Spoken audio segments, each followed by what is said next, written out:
ఒక సదుద్దేశం, ఒక సదాశయం లేకుండా ఒకరు కన్యాకుమారి నుంచి కశ్మీర్ వరకు నడిచిన అది ఒక నిరర్ధకమైన నడకగా చరిత్రలో మిగిలిపోతుంది.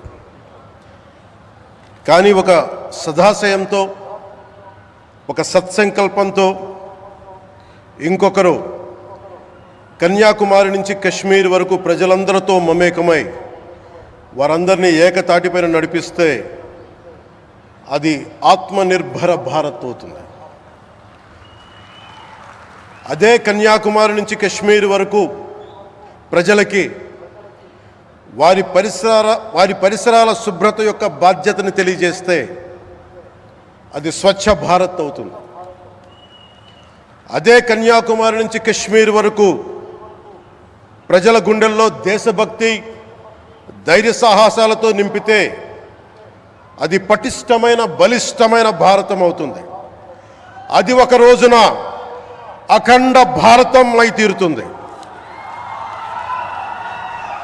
ఒక బలమైన భారత్ కోసం, ఒక దృఢమైన దేశం కోసం, జగత్తంతా వసుదైక కుటుంబం అనే భావన కోసం 4.5 దశాబ్దాలుగా పరిశ్రమిస్తూ ఆ దారిలో ఎదుర్కొన్న ప్రతి పరాజయాన్ని, పడ్డ ప్రతి అవమానాన్ని నవ్వుతూ స్వీకరిస్తూ వాటినే విజయాలకి ఇంధనంగా వాడుకుంటూ దేశాన్ని అభివృద్ధి పథంలో నడిపిస్తూ భారతదేశాన్ని ప్రపంచంలోనే 3వ బలమైన ఆర్థిక వ్యవస్థగా తీర్చిదిద్దేలా నడిపిస్తున్న మన ప్రియతమ ప్రధాని, మన గౌరవ ప్రధాని శ్రీ నరేంద్ర మోదీ గారికి నా తరపున 5 కోట్ల మంది ఆంధ్రప్రదేశ్ ప్రజల తరపున నా హృదయపూర్వక నమస్కారాలు.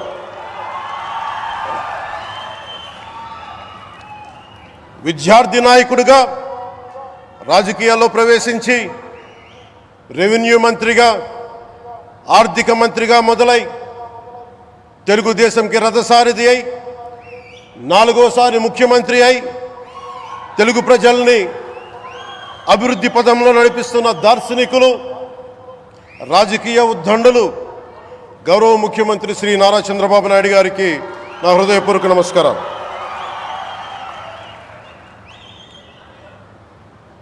తోటి మంత్రివర్గ సహచరులైన ప్రతి ఒక్కరికి, నారా లోకేష్ గారికి, ఎన్డీఏ కూటమి శాసనసభ్యులకి, నాయకులకి, బీజేపీ నాయకులందరికీ పేరు పేరున నా నమస్కారాలు. కార్యకర్తలకి నా హృదయపూర్వక నమస్కారాలు. బీజేపీ నాయకురాలు శ్రీమతి పురంధేశ్వరి గారికి నా హృదయపూర్వక నమస్కారం.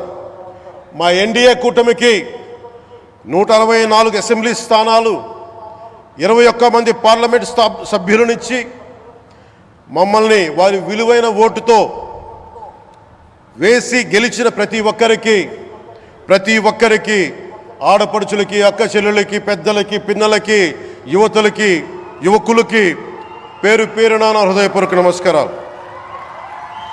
ప్రజలు ఎన్డీఏ ప్రభుత్వాన్ని నమ్మారు, నిలబడ్డారు.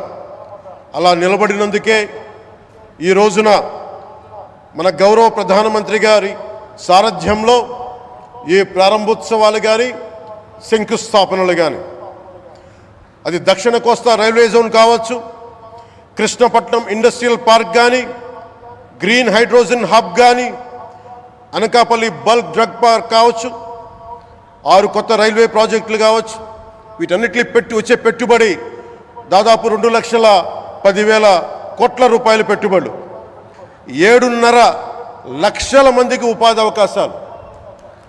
అవినీతితో కూరుకుపోయి ఉపాధి అవకాశాలు లేక, ఉద్యోగ అవకాశాలు లేక విలవిల్లాడుతున్న సమయంలో మీరు నిలబడ్డారు.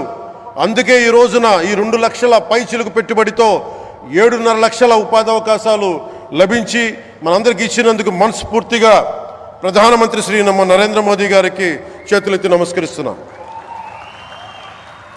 ఇవి కాకుండా కొత్త హైవేల నిర్మాణం విస్తరణ, అలాగే అమరావతి రాజధానికి పెట్టుబడులు, పోలవరంకి నిధులు, 15th ఫైనాన్స్ కమిషన్ నిధులు కానీ, జల్ జీవన్ మిషన్ కోసం ప్రతి ఇంటికి నీరు, రక్షిత మంచినీరు రావాలి ఆయన ఆకాంక్ష, ఆయన ఆశయం.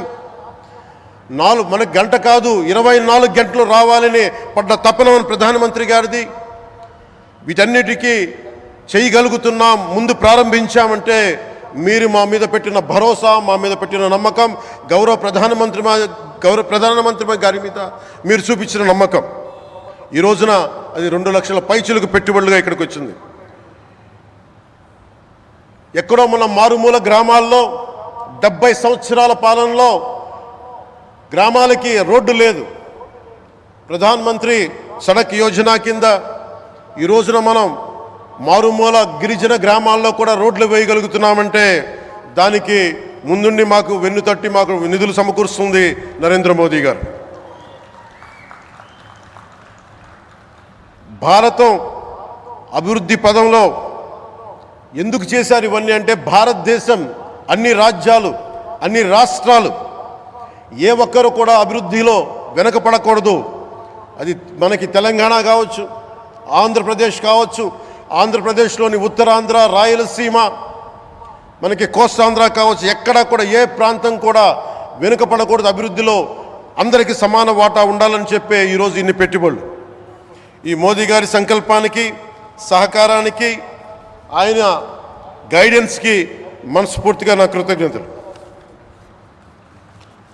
5 ఏళ్ల అవినీతి అరాచక పాలనలో ఆంధ్రప్రదేశ్ అంధకారంలో కూరుకుపోయినప్పుడు ఆ రోజున మన ముందుకొచ్చి మేము ఎన్డీఏ కూటమితో మనం నిలబెడదాం, ఆంధ్రప్రదేశ్ ప్రజల ఆకాంక్షలు నిలబెడదాం, అభివృద్ధి పదంలో నడిపిద్దామని చెప్పి ఆ రోజు ఆశాజ్యోతిలో నిలబడ్డారు. అసలు అభివృద్ధికి ఆస్కారమే లేదు ఆంధ్రాకి అనే స్థితి నుంచి అభివృద్ధి అంటే ఆంధ్రానే అని చెప్పుకునేలా గౌరవ ముఖ్యమంత్రి గారి నాయకత్వం, చంద్రబాబు గారి నాయకత్వంలో, ప్రధానమంత్రి గారి నిర్దేశకత్వంలో, వారి సూచనలతో సహకారంతో క్యాబినెట్ కానీ, మంత్రివర్గ సహచరులు కానీ, ఎన్డీఏ కూటమి ఎమ్మెల్యేలు కానీ, మేమందరం కార్యకర్తలు అందరం కష్టపడతాం. అహిర్నిశలు రేయం భవళ్ళు కష్టపడతాం. దేశ ప్రగతిలో భాగస్వామ్యులు అవుతాం. మేము ప్రధానమంత్రి గారికి అండగా ఉంటామని తెలియజేసుకుంటూ, ఆంధ్రప్రదేశ్లో ఉన్న ఆంధ్రాకి వెలుగుతో నింపుతున్న మీ నిండు హృదయానికి నా హృదయపూర్వక కృతజ్ఞతలు తెలియజేసుకుంటున్నాను. మరోమారు మీ అందరికీ ధన్యవాదాలు తెలుపుకుంటూ, నమ్మకం పెట్టారు. మీరు పెట్టిన నమ్మకానికి ఈ రోజున 2 లక్షల పైచిలకు పెట్టుబడులు తీసుకొచ్చాం.